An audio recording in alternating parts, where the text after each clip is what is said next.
Bonjour à tous. Alors aujourd'hui, je voudrais vous parler de Richard Boutry et de la chaîne, ma chaîne préférée, Géopolitique profonde, pour souligner deux aspects de la difficulté à construire quelque chose de politique. Alors déjà, je dois vous dire, ça va pas lui faire de la pub, Richard Boutry est un ami, c'est le seul, je dis bien le seul, en 6 ans, qui m'avait donné la parole sur sa chaîne La Une TV à l'époque, qui n'a pas duré longtemps, dommage, parce que nous avions quelques projets, et il ne me connaissait pas, et je dois aussi remercier au passage quelqu'un qui est devenu après un ennemi, bon, comme tout le monde, c'est que je suis le roi pour me fâcher avec tout le monde, mais j'ai souvent raison, bon bref. C'est-à-dire Chalençon, Christophe Chalençon, qui était donc invité une énième fois sur cette chaîne, et Christophe lui a dit « Non, non, laisse tomber, moi je suis passé déjà plein de fois chez toi, je t'envoie une bombe atomique. » La bombe atomique, c'était moi. Bah ouais, Chalençon à l'époque était lucide, avant qu'il parte dans son délire antisioniste, antisémite, il était lucide et presque constructif. Et donc Richard ne me connaissait pas, je suis passé une fois, il a été surpris parce qu'il dit tiens celui-là je le connaissais pas, il a l'air pas mauvais. Bon, ensuite on est toujours resté en contact régulier. Alors ensuite bien sûr il a pris des positions qui m'ont vraiment énervé, je lui ai dit mais c'est quelqu'un qui a un grand cœur et qui sait pardonner mes excès. Il a compris que j'étais des fois un peu, comment dire, insultant. Donc oui, il a pris des positions, notamment depuis le 7 octobre. Je sais qu'au fond, c'est un vrai chrétien. Il ne peut pas soutenir la thèse selon laquelle il faut exterminer tous les juifs, c'est-à-dire l'antisionisme, faire disparaître Israël et le transformer en califat, tel Raqqa, c'est-à-dire livré sur un plateau à l'islam, radical en plus, quand on voit le Hamas, la terre de naissance de Jésus, et du christianisme, et du judaïsme.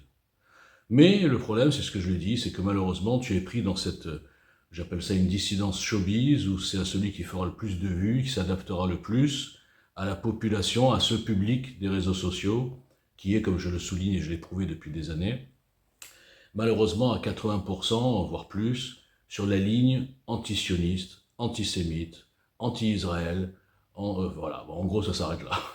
Tout le reste n'est qu'accessoire. Ce qui fait le plus de vues chez ces gens-là, c'est quand on insulte les juifs, quand on parle de satanisme, je sais pas quoi, juif, de khazar, de conneries comme ça, d'Israël, entité terroriste qui n'existe pas. C'est-à-dire c'est incroyable d'aller jusque-là dans le négationnisme, en faisant croire aux gogos que cette terre est islamique, alors que les Arabes sont apparus en l'an 600, et que cette terre est islamique et qu'en fait, il n'y a pas de Jésus finalement. En fait, les chrétiens qui soutiennent ça, ils ne se rendent même pas compte qu'ils sont en train de nier l'existence de Jésus, l'existence du temple juif, devant lequel Jésus a fait comme moi, il a tout cassé, il a cassé tous les camelots, là, tous les marchands du temple. C'est ce que je fais toute la journée. Ça ne m'a pas réussi, et puis moi non plus ça ne m'a pas réussi, puisque au bout de 6 ans, on peut dire qu'on me jette des pierres, et que heureusement que la crucifixion n'est plus à la mode, parce que sinon on m'aurait crucifié, vu le boycott, les diffamations, les insultes que j'ai reçues depuis des années. Donc je lui ai reproché ça vigoureusement, bon, il m'en a pas voulu, on se parle souvent, voilà. Et là, je voudrais maintenant parler de l'actualité. L'actualité, c'est qu'il m'avait contacté il y a 15 jours. Ça va pas lui faire de la pub, ce que je dis, parce que si les gens disent « Oh, Richard, il connaît Walter Boujnah, ah ouais, c'est un vendu et tout », non, mais Richard n'a rien de vendu, justement. C'est bien un des seuls dans cette engeance là, de la dissidence, surtout les clients de Géopolitique profonde.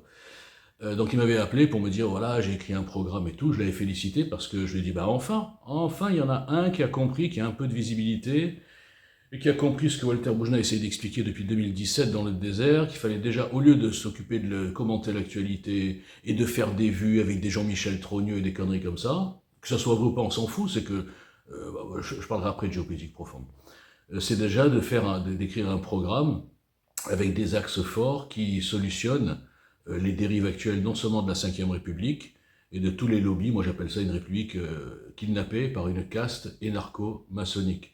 Alors j'ai pas lu son programme encore, j'espère qu'il va me l'envoyer, et donc je l'ai félicité, j'ai dit c'est super, voilà, écoute, il faut commencer comme ça, etc., faire venir les gens sur des idées, et pas sur du buzz, ou sur des insultes d'un tel ou d'un tel, ou sur des recherches de coupables fantasmagoriques pour vendre des bouquins, comme par exemple Youssef Indy, la Covid messianique, ça plaît aux gens, ça, tout ce qui est un peu surnaturel, et s'il y a des juifs au bout, ça vend tout de suite, quoi.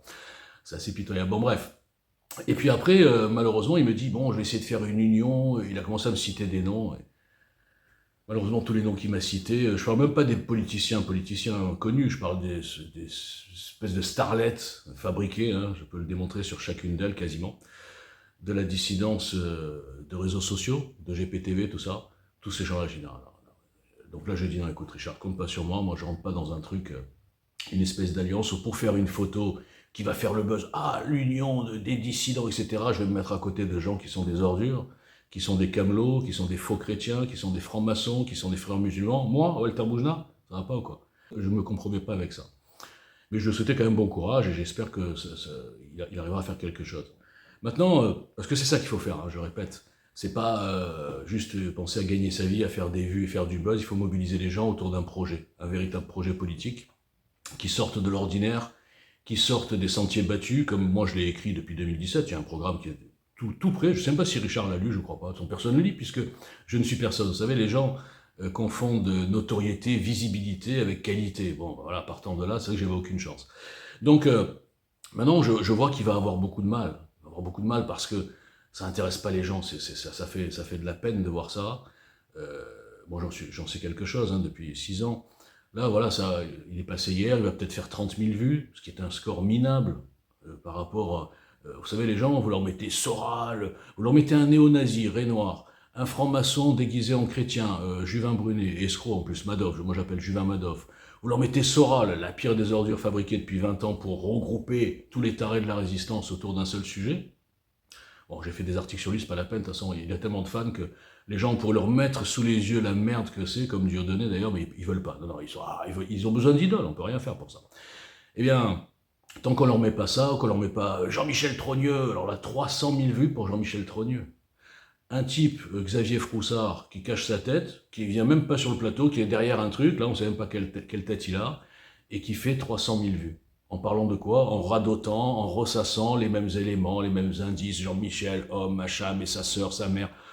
Bon, moi je dis pas ce que je pense de ce dossier, parce que, à la rigueur, même si c'est un homme, au point où on en est de mensonges, de manipulations qu'il y a eu depuis 2017, c'est presque un détail. On s'en fout. En vérité, moi je m'en fous. Parce qu'il y a eu un coup d'État institutionnel en 2017. Il y a beaucoup de gens qui ne l'ont pas vraiment compris. Et peut-être qu'ils n'ont pas compris que face à un coup d'État institutionnel, il faut monter un contre-coup d'État pour redonner de la légitimité à nos institutions et aux dirigeants.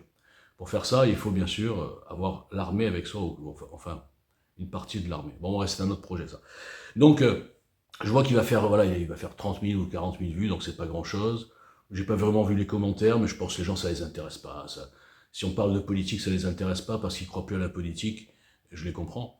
Mais peut-être qu'ils font pas la différence entre la politique politicienne, entre les mains de caste, comme je l'ai dit, Sciences Po, ENARC, des gens qui se cooptent, qui se nominent, même quand ils échouent, on les recase avec des meilleurs salaires. Regardez tous les anciens ministres qui font des trucs monstrueux, qui sont nuls, hop, on leur met une place là-bas. Regardez à l'époque Buzyn, Buzyn c'était l'exemple extraordinaire. Ferme ta gueule Buzyn, ne dis pas tout ce que tu sais, on va te mettre chez Bill Gates, à Genève, il va te payer 20 000 € par mois, et tu fermes ta gueule. Donc on est dans un système complètement corrompu, consanguin, où l'influence des francs-maçons est abominable. Le problème c'est que les gens ne comprennent pas que même dans la dissidence, les francs-maçons ont réussi à placer leurs pions pour les hypnotiser. Notamment contre les juifs, hein, parce qu'il n'y a pas de judéo-maçonnerie, ça c'est des conneries, mais c'est un autre sujet. Mais aussi pour les laisser dans des enclos, justement, où ça ne parle pas de politique. Ça s'énerve, oui, coup d'État, Macron c'est un voleur et tout, là, mais finalement vous faites quoi? Eh bien regardez, moi je suis là depuis 2017. 7 ans que j'observe cette dissidence inutile de Camelot. Est-ce qu'il y en a un seul d'entre eux qui a construit quelque chose? Non. Ils ont juste pensé à faire du buzz, à faire de l'oseille, à vendre des bouquins, à monétiser leur chaîne, à faire des cagnottes, à payer pour mon travail. Quel travail? Tu commentes l'actualité, n'importe qui peut le faire. Je parle en général. Ou alors tu es sur un canapé à débattre sur un sujet où tout le monde est d'accord. Donc tu passes pour un cador en parlant avec des gens qui sont tous d'accord. Notamment, ce qui m'a fait rire sur GPTV profonde, très profonde, géopolitique profonde, c'est qu'ils font des débats sur Israël, sur le sionisme. Ils mettent que des sionistes, des antisémites, des Youssef Indy, des France Insoumises, des mecs du Hamas, hein, des envoyés du Hamas. Et voilà, c'est ça débattre. Ils n'ont pas honte. S'ils me mettaient moi, je les défonce tous. Mais ils le savent, c'est pour ça que personne ne m'invite. Bon. Donc pour revenir sur Richard, son initiative, elle est super, c'est ce qu'il faut faire, mais je vois bien qu'il n'y aura pas d'écho. Il n'y aura pas d'écho, les choses, ça ne les intéresse pas. Et lui, il croit, j'en ai parlé avec lui, d'ailleurs on s'est pris la tête et je crois que cette fois-ci, il va vraiment m'en vouloir parce que je lui ai dit, comme d'habitude, mais tout ce que je pense, mais vraiment en profondeur, quoi. Pas de lui, hein, de son projet et de la façon dont il veut le mener. Parce que lui, je l'aime bien, je répète. Eh bien, il veut se coller à quoi? Il veut essayer de se coller avec des gens qui ont juste de la visibilité, mais qui sont des ordures, qui sont pas constructifs, qui pensent pas du tout à la France, mais juste à leur cul et à leur portefeuille. Tout ça pour essayer de se dire, oui, mais je vais regrouper les fans de celui-là, plus les fans de celui-là, on va faire une photo ensemble et on va faire un grand mouvement politique. Et moi, je vous le dis, j'ai vécu tellement, tellement de fois ça, des réunions comme ça, de gens différents et tout. Asseyez-vous autour d'une table et commencez à parler. Ils vont être d'accord sur rien, ils vont se prendre la tête, à la fin ils seront fâchés. Moi, je l'ai vécu avec des mouvements gilets jaunes, avec la Concorde citoyenne d'ailleurs. Le seul projet collectif de toute la dissidence, de tout le paysage, et vous croyez-moi, je les connais tous. Si même, moi, personne ne me connaît, mais moi, je les connais tous. Enfin, eux me connaissent tous aussi, mais vous, le public, personne ne me connaît, c'est normal, je passe nulle part. Donc, la Concorde citoyenne est un projet extraordinaire dans lequel il y avait 5 mouvements différents. C'était des mouvements plutôt gilets jaunes, un peu à gauche. Et ils avaient besoin d'un type un peu de droite. Ils m'ont trouvé par hasard. Je suis arrivé. Au début, c'était chaud, parce que j'étais d'accord avec rien de ce qu'ils disaient. Et à la fin, on a trouvé quand même, au bout de 6 mois de travail, de négociation, on a sorti un programme. Bon, c'est pas 100% du EJL, mais bon, on va dire c'est au moins 60% du EJL, 40% tout le reste. Et le programme me convenait. Mais après, on a essayé. Bon, moi, j'étais pas le candidat de ce truc, c'était Grimal. Oui, vous le connaissez même pas, Grimal. Pourtant, c'est un type vraiment très compétent. Il a eu quelques médias, mais sans plus, parce que ça n'intéresse pas les gens. Les médias, qu'est-ce qu'ils se disent? On va inviter un type qui va parler de politique qui est inconnu, ça fera pas de vues. On va inviter un inconnu qui parle de buzz, ça va faire des millions de vues. J'exagère, ou des centaines de milliers. Qu'est-ce qu'ils font, les mecs? Eh ben, ils choisissent les vues. Ils choisissent pas la construction, ces médias ne servent à rien. C'est un showbiz du deuxième étage. Pourquoi, mis à part que je suis un peu nerveux et que je les ai tous déjà insultés, pourquoi tous ces médias petits comme celui-là, où je suis très fâché avec Borowski, croyez-moi, il y a de quoi, c'est pour ça qu'il me boycotte. Et en plus, il m'a dit, je jouis de te voir boycotter par tout le monde. Bon, il a des jouissances, chacun a les jouissances qu'il peut, quoi. Et donc, pourquoi aucun des médias n'a jamais parlé de GL Citoyen depuis 2017? Même les autres médias, genre Incorruptible, Sud Radio qui invite des fois des inconnus, on ne sait pas sur quoi. Ouais, pour vendre leurs livres, certainement des amis de loge, ouais, vous connaissez pas le dessous des cartes. Mais parce qu'ils savent que ça fera pas de vue. Eux, ils ont compris que des inconnus qui veulent parler de politique, ça n'intéresse personne. Les gens, qu'est-ce qui les intéresse dans la politique? Au fond, moi j'ai vu ça. Même avec les gens connus, qu'est-ce qui les intéresse? Des petites histoires. Ah, celui-là, il a dit ça de lui, ouais, mais lui, il est plus que lui. Personne ne parle d'idées, personne ne parle de fond, personne ne parle de constitution. Qu'est-ce qu'il faudrait changer pour éviter toutes les dérives qu'on voit actuellement, avec un fou allié tout seul qui peut décider de nous mettre en guerre, par exemple? Il serait peut-être temps de changer la 5ème République, non? Non, ben non, personne n'y pense. Ou alors, il y en a qui arrivent avec des grands trucs, genre Étienne Chouard, le peuple, par le peuple, tout le monde doit donner son avis, assemblée citoyenne, tirage au sort, des délires, et le système, il rigole. Parce qu'il sait très bien que les gens, ils sont pas tous sur les réseaux sociaux, les gens normaux, les électeurs, 90% qui sont pas sur les réseaux, mais jamais ils voteraient pour un truc pareil, tirage au sort, machin, les mecs ils se font kiffer la démocratie façon Grèce antique, mais le système sait que c'est pas dangereux, donc ces gens sont pas boycottés. Le seul qu'il fallait boycotter dans le domaine politique, c'était Walter Boujna. Pourquoi? D'abord parce que c'est un type qui n'est attaché à rien, qui n'est pas d'une loge, d'une caste, d'un lobby, qui n'a pas d'amis dans les petits médias, qui n'a pas d'amis francs-maçons, ça aide beaucoup. Demandez à Julien Brunet, par exemple. Entre autres, il y en a tellement, si vous saviez. Et donc et en plus derrière, il a écrit lui un programme magnifique avec des citoyens, pas que lui, j'ai pas écrit ça tout seul. Depuis 7 ans, il est là. Depuis 7 ans, il a pointé du doigt tous les sujets tabous dont même vos grands dissidents ne parlent pas, parce que ça les mettrait en porte-à-faux, et là, ils seraient cibles de la censure, alors que là, ils ne le sont absolument pas. Tous ces gens-là, même Soral, ils disent ah, on est censuré, on est victime, etc. Son site, il existe depuis 20 ans. Son site n'a jamais été fermé. Mon compte en banque de l'association a été fermé. Pourquoi? Personne ne me connaît. Parce que moi, je suis un danger potentiel. Parce que j'arrivais avec un projet politique qui, s'il avait pu être entendu, écouté, s'il avait pu passer dans les petits médias, il est très facile à expliquer en une demi-heure. Je peux vous garantir que même si j'énerve tout le monde, moi, en tant que Walter Boujna, en tant que projet, j'aurais pu, moi, regrouper beaucoup de gens. Et là, il y a des gens qui seraient venus, parce qu'ils ont vu que ça commence à démarrer, un truc concret, ils seraient venus au lieu de me boycotter, parce qu'ils savent que moi, je suis pas vendeur, et que si on prononce mon nom, si on dit je connais Walter Boujna, c'est un ami, oh là là, déjà on se fait beaucoup d'ennemis. Vous imaginez comment ça fonctionne? C'est une petite caste, eux aussi, hein, c'est une caste, une petite famille qui en public se lèche. Je dis souvent, ah, formidable et tout. En fait, ils sont là pour faire mousser leurs invités, c'est des fournisseurs de vues. Et en privé, bah, sachez par exemple que Borowski, il ne croit pas une seconde que Jean-Michel soit un homme. Je vais vous donner les scoops, on s'en fout, ils sont personne. Voilà, 15 minutes, il y a longtemps qu'il n'y aura plus personne. Donc je peux tout dire, maintenant c'est bon, je me lâche. Borowski en privé, il sait très bien que Julien Brunet est un escroc, mais il a vu qu'il faisait ses records de vues avant d'être boosté par une certaine loge, c'est-à-dire depuis 1 an et demi. Rappelez-vous que Borowski, il avait 15 000 followers sur sa petite chaîne, il faisait quasiment pas de vues, et les seules fois où il faisait des grosses vues, c'était quand il disait « J'ai reçu une lettre des capitaines Brunet », alors là, tout le monde « Oh, la lettre du prisonnier politique ». Même ça, ils ont réussi à vous faire passer Brunet pour un prisonnier politique. Extraordinaire. Personne se pose la question, comment se dit que tous ces gens, par exemple, ne sont pas suspendus sur Twitter. Le mec n'a jamais été suspendu sur Twitter, jamais sur YouTube. Youssef Indy, pareil, personne ne se pose la question. Il fait des tweets qui mériteraient 100 fois la suspension, mais il est toujours là, tranquille, il passe dans les petits médias, machin, voilà. Donc le problème, le système joue sur votre naïveté. Le système a réussi à cantonner la dissidence sur 2-3 sujets ridicules qui servent à rien, notamment l'obsession antisémite, anti-Israël, etc., anti-sioniste. Donc là, ça ne dérange pas le système. Mais pendant ce temps, les gars, les petits youtubeurs, etc., font des vues, ont des fans, et en plus, le pire de tout, c'est qu'ils passent pour des résistants. Donc premièrement, ce ne sont pas des résistants, ils résistent à rien, ils profitent d'un système qui a été favorisé par le système, justement, et qui invisibilise les projets politiques, comme le mien.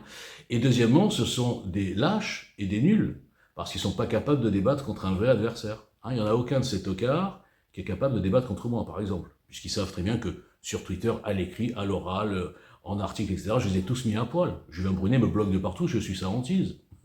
Donc pour un grand capitaine, machin, etc., il prend tout le monde de haut, avec arrogance, sur les réseaux sociaux, les petits trolls, tout ça, mais dès qu'il voit arriver Walter Bouchard, hop, il me bloque.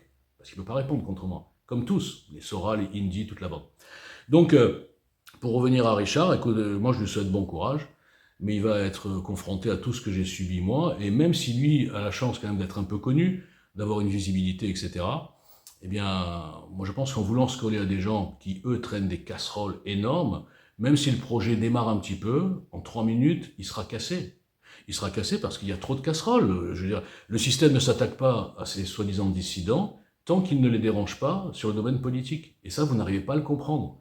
Demandez à Soral de monter un vrai parti politique, ce qu'il aurait dû faire depuis le temps, mais qu'il n'ose pas faire parce qu'il sait très bien le résultat. Hein, c'est-à-dire que là, il sera vraiment censuré, boycotté, on ira le chercher et on lui fermera son compte en banque et de tous ses petits revenus et son site internet. Donc il ne le fait pas. Il fait des grands trucs de machin, les juifs, les machins, ok, mais ça sert à rien.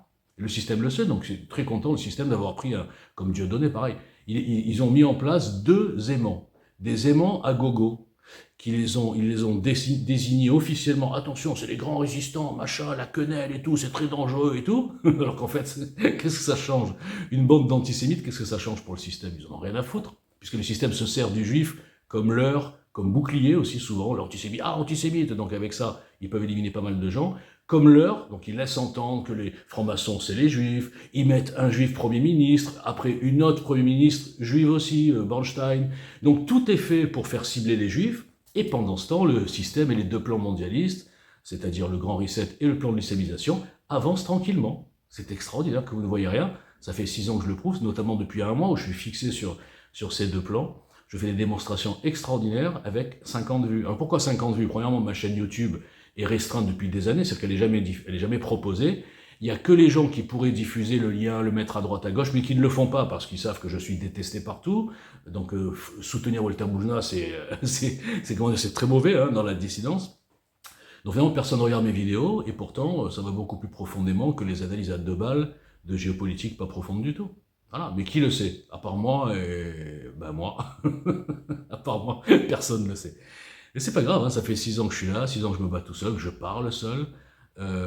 Chaque fois je dis j'arrête, je continue, j'arrête, je continue. Eh bien je continuerai à vous emmerder, à vous dire des choses que vous n'avez pas envie d'entendre, parce que il faut pas casser les idoles. Il faut pas casser les idoles, en fait. Voilà. En fait, c'est ça. Vous êtes des idolâtres en grande majorité, vous êtes des aveugles volontaires, vous êtes des domestiqués au code du système. On vous a dit, ah, si vous le voyez dans les médias, c'est qu'il est cohérent, il est légitime, il est intelligent, il est intello, alors qu'en fait, on vous met dans les médias que des gens qui sont absolument pas dangereux, ou qui sont fabriqués, ou qui sont boostés. Et c'est pour ça que vous ne me verrez jamais dans aucun média, mis à part ma petite chaîne qui n'est pas un média, ma petite chaîne d'épicier, là, avec 50 vues. Voilà. Et cette vidéo, je ferai 82 vues, ce qui est un record pour moi. Merci, bonne journée.